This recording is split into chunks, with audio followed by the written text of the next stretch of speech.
E nëse ne i gjejmë të gjitha këto, pra shenjat klinike le të themi të një individi të caktuar, bashkë dhe puqen edhe me ekzaminimin mikroskopik, si do të veprojë mëtej.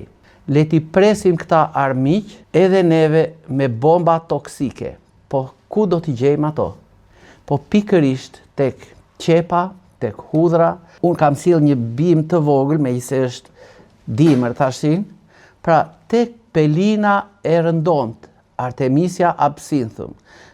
Le ta shikojmë çik me kujdes këtë gjethe që në pranverë deri në vjesht, për shembull, kjo bim edhe në livadhe mund të arrijë deri në 1 metër gjatësi. Gjethet e kësaj janë të përshtatshtura, kanë në brendësi të tyre disa mikroelement dhe kripra të sqyufurit që toksifikojnë parazit, qoftë lambje, qoftë edhe ato shiritat. Atëherë, tjetër mund të përmendim kuskuta që bëhet në jonxh, ose ai teli i nuseve që i thot populli, dhe neve mund të veprojmë kështu. Marrim për shembull në darkë një gotë qumësht, ku hedhim në të 2 thelpinj hudhra për një të rritur, për një fëmijë të vogël, 4-5 vjeç, një thelp hudhër, e shtypim, e lëm te gota e qumshtit. Në mëngjes, sa të çohet personi, i japim të pi gotën e qumshtit me hudhra. Gjithë parazitët, nga që janë të uritura, i turren këtij qumshtit dhe e marrin si ushqimin e parë të mëngjesit.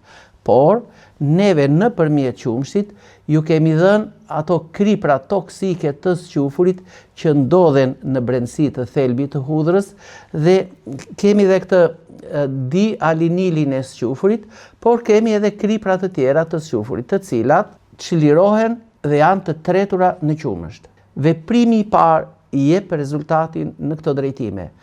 Turullos helmon dhe i bën që ato të shqiten nga ato vende ku janë ngjitur dhe të lundrojnë me atë masën ushqimore bashkë me të. Mbas 10-15 minutash, i japim një çaj Bactomer, i cili ka 4 paketa kjo në brendësi, përgatitet kështu. Ziejmë njërën nga këto paketat në 2 litra ujë dhe çdo fëmijë mund të pi 100-150 ml, ndërsa i rrituri 200 ml. Edhe kjo vazhdon të toksifikojë dhe të shtyjë pra bashkë me masën ato lambje ose qoftë edhe ato krimbat shirit bashkë me feçen. Por nuk mjafton me kaq. Ne duhet që të nxitim jashtëqitjen e tyre nga organizmi, pra të helmojmë, të turullosim dhe të jashtëqitim. Atëherë, përdoret një mëngjes, pra pasi kemi pirë gotën e çajit, përdoret një mëngjes me disa përzierje farash, që është musli, ku për fëmijët e vegjël mund t'i japim 1 deri në 2 lugë gjelle, për të rriturit 2 deri në 3 lugë gjelle. Hedhim në të 1 lugë kafe për fëmijët e vegjël, ose 1 lugë çaj për të rriturit me lëkurat e rrënjës së shegës së egër, ose me majat e rrënjëve të saj. Atëherë, kjo shega e egër ka veti toksifikuese të parazitëve. Pra i helmon dhe ato fillojnë që të lundrojnë ose të derdhen, si thuash, nga muret e zorëve ku ato janë ngjitur, të derdhen le të themi në atë masën e feçes që lëviz për të dalë jashtë. Mund të shtojmë 1 lugë gjelle me farat e kungullit. Edhe farat e kungullit janë të mrekullueshme në drejtim të toksicitetit të parazitëve, qoftë të krimbave shirit unazor, qoftë edhe të lambjeve. Ky trajtim i zgjeruar, le të themi, është në mëngjes. Pas dite, për të përshpejtuar pak procesin e jashtëqitjes së tyre, mund të marrim kokër thekre, ta përgatisim si çaj në këtë mënyrë. Mbushim 1 lugë gjelle me thekër, kokër, e ziejmë në ujë 5 deri në 7 minuta, 200-250 ml. Dhe ose do ta ham në formën e një ashureje, duke shtuar pak karafil ose pak vajrigoni, 2-3 pika. 1-2 pika për fëmijët e vegjël fare, 2 për ata fëmijë 8 deri në 12 vjeç, 3 për të rriturit. Atëherë, në këtë mënyrë, neve kemi përgatitur si thua një front të gjerë lufte kundër këtij armiku të padëshiruar të organizmit të njeriut. Dita e dytë do të vazhdoj po kështu, por do të kemi parasysh të gjithë këto lambje që tentojnë që do të dalin jashtë trupit të njeriut.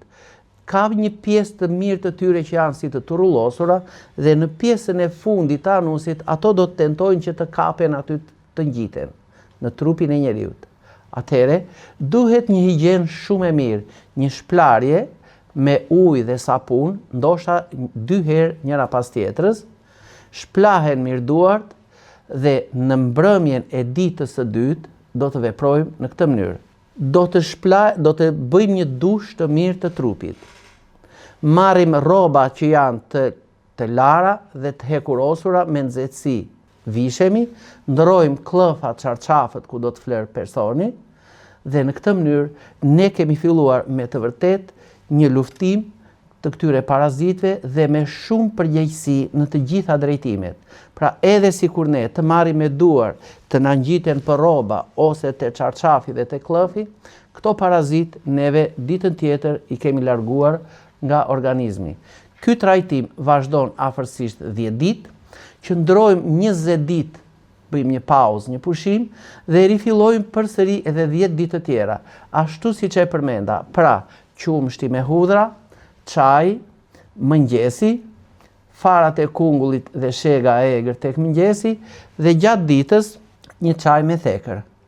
Mundet që të përdorim vajin bimor mix për të përshpejtuar jashtëqitjen e tyre nga organizmi dhe këtë vaj bimor mix mundet që ta përdorin më së shumti ata persona që kanë konstipacion. Bimën e pelinës së zezë të rëndomt, nëse e gjejmë, mund ta pijmë 1 deri në 2 gota në ditë, ashtu si dhe e kuskutën mundet që ta përdorim 1 deri në 2 gota në ditë. Pse e përdorim këtë trajtimin 10 ditëshin e dytë? Mendohet që në zor ka edhe parazit, por kanë edhe vezët e tyre, pa çka se mund të jetë një krim punazor ose një lambje intestinale, ose një cistit. Atëhere, që të gjitha këto, kur ndodhen në formën e vezës, asnjë nga këto kripra toksike të squfrit nuk i bën asgjë. Ajo është e mbështjell me atë guackën e saj dhe brenda këtu nuk ndikon asgjë për ta toksifikuar atë. Për 21 ditë, kjo veza çel dhe na jep atë larvën e parë. Ndërsa ato që e kanë mecoptim me ndarje në dysh, ato toksifikohen dhe helmohen brenda 10 ditësh të parë. Ato që ndodhen në vezë dhe çelet pas 21 ditësh, neve i mirëpresim me sulme 10 ditëshin e dytë. Në këtë mënyrë, ne ulim maksimalisht atë masën e madhe të parazitëve që ndodhen në trupin tonë. Efektet e moskruarjes së trupit, të moskruarjes hundës, do të na duken që brenda 2-3 ditëve të para. Në këtë mënyrë, ju harrini që të largoni parazitët nga organizmi. Ky ishte emisioni për sot, mirupafshim në emisionin e radhës.